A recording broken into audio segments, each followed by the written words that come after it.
Hey guys. So, over the last 2 days, I have picked up two whole new machines. Both machines that are really cool and in this image. The first one is this cool black and white Space Fever. It's in pretty alright shape other than the control panel. This is actually a pretty good idea. This is how they did the credit button, since Space Fever doesn't natively have free play.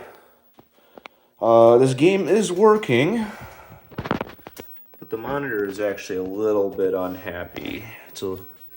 Its image is a little flickery, so it's having some problems with brightness. Part of me thinks it's flaky pots or cold solder joints. But if I goof around with it enough, it actually makes a pretty nice picture. This tube is pretty burnt, but it's a Space Invaders type tube. They're all burnt. These Space Fever tables are interesting, the black and white ones. Because they did some things quite differently. The soundboard's mounted differently. They have a whole separate bar, unlike the color ones where it actually mounts to the bottom of the chassis. And the power supply is different. It uses this weird plug.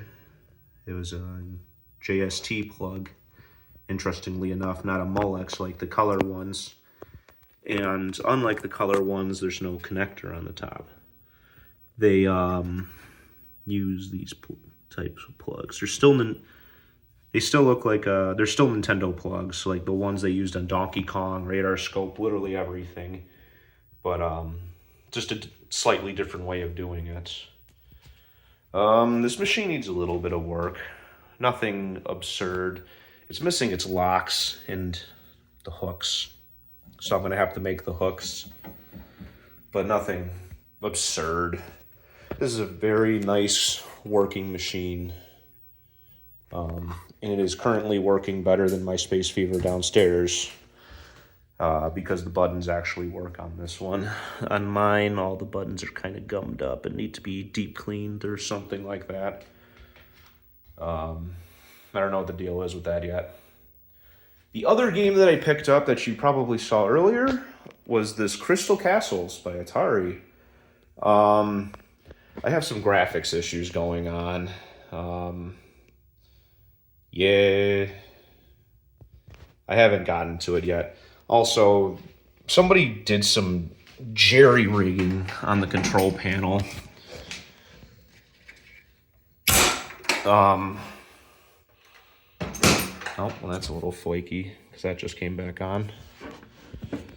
For some unknown reason, somebody decided to cut out the Molex connector and hack in everything, because I don't know why, and as a result, the bulb is always on,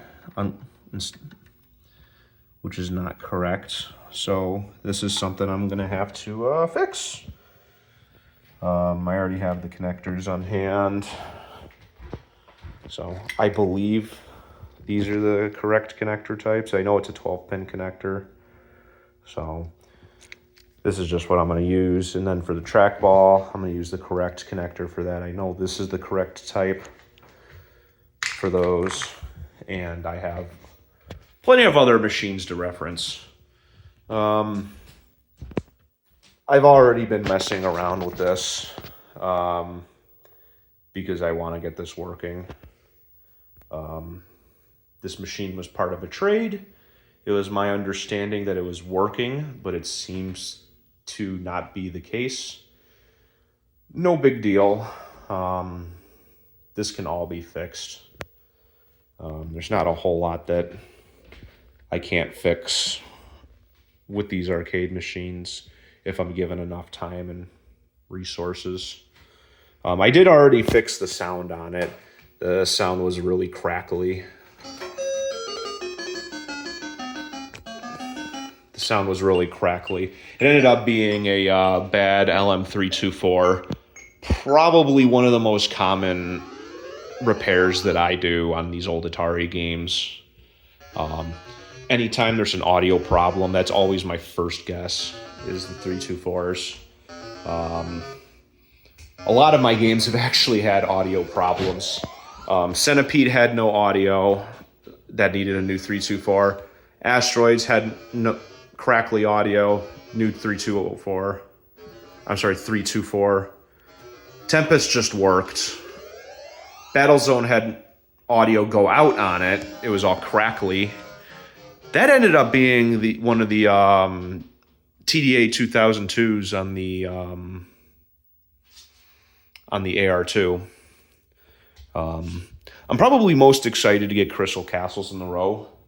What I'm probably going to do is I'm probably going to scooch Battlezone down to where Bubble Memories is. Scooch this back to put Bubble Memories where it probably should be. And move Crystal Castles either where Tempest is or where Battlezone currently is. So yeah, it really just depends. I actually recently just swapped Tempest and Battlezone because I thought it'd be kind of cool to have the coin doors all be lined up because they're all what appearing to be the same height. But I don't know. There's a chance that I'm going to actually switch Asteroids Deluxe and Tempest, but I currently think that it's fine the way it is. It gives a nice break in between Centipede and Tempest, which are pretty popular with people who play games in here that other than me. So anyway, nothing's really changed in here other than the layout a little bit. I'll talk more about this some other time. Anyway, thanks for watching.